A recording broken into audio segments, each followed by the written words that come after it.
First 10 hours on the machine. Do it real quick, what I like, what I don't. Okay, what I don't like about it, not much.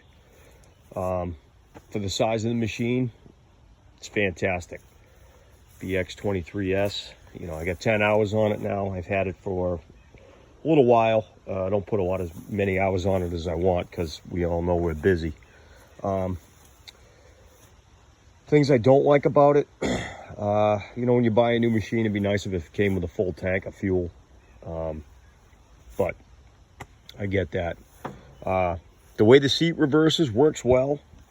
I just don't know how long it's going to hold up, you know, 10, 15 years down the road, but I think it'll be, you know, we'll see.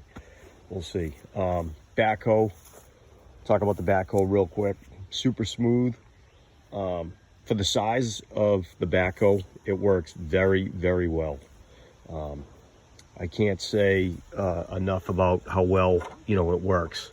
You know, if you run equipment or a lot of times the smaller equipment, it's very herky and jerky. For this machine, super smooth, works very well. And if you've never run a backhoe before, it just takes time and practice to get used to it. I got the R4 tires on it. I have no complaints about that. The newer style tires that they have out, yeah, they're more money, but I just wasn't willing to wait. I kind of wanted the machine, and we'll see how they do in the snow.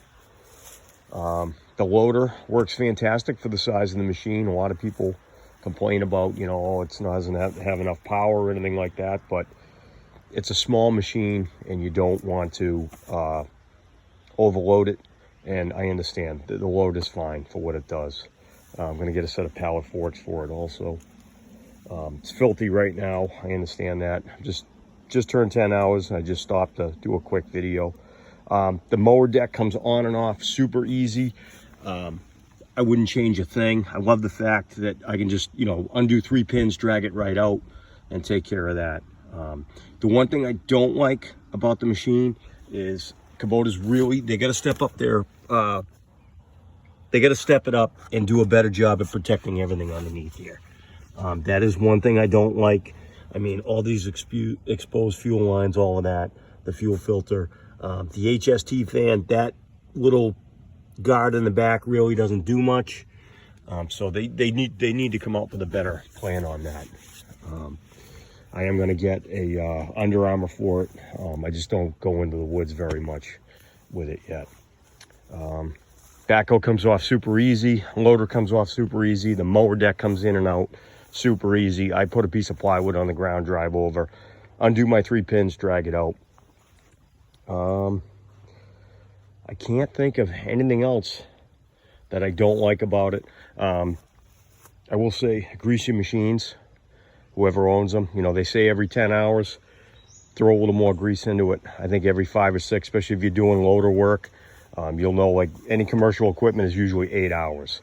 But if you're doing a lot of loader work, backhoe work, greasy machine, you know, 3 pumps a day keeps the mechanic away. You know, it'll help. I learned that from my dad and my uncle growing up. And I can't thank my dad enough for teaching me everything I know. I wish he could have got one of these a long time ago. You know, it's a great machine. The size is perfect. You know, there's no perfect machine out there, but my biggest thing is find one that you like. I like Kubota because Kubota builds everything on this. There's no aftermarket, you know, the engine isn't made by Yanmar. Not knocking Yanmar engines, they're a good engine, but everything on here is Kubota. And the most important thing is find a dealer that's going to support you when you have a problem or something goes wrong. Doesn't matter whether it's Kubota, John Deere, Massey Ferguson, whatever machine you get. But for me, this is one of the reasons why I bought it. It's a fantastic machine, and you know, I haven't had any issues with it yet. There's a little bit of play in the loader arms. Called my dealer, instantly got a call from a service tech, and I sent him a video of it. And we're going to talk more about that later. But other than that, it's dirty, but it's a fantastic machine, and I really like it. It does a great job at mowing. I highly recommend. This is a 54-inch deck. There is nothing level, straight, or anything in my yard. It's an old horse barn we're going to tear down. But it's just a good machine, great mower. I'm glad I went with the 54 and not the 60, because I think I would have scalped my lawn a little bit more with the 60, but there are benefits to the 60 over the 54, but I went with the 54. Plus I was going to have to wait for the machine, but the 54 is perfect. It's a great machine and works out well. That's all I got to say. 10 hours, and I'm going to get back to mowing my lawn. I know I should have taken the backhoe off, but works fantastic. And my first 10-hour review, and we'll go from there.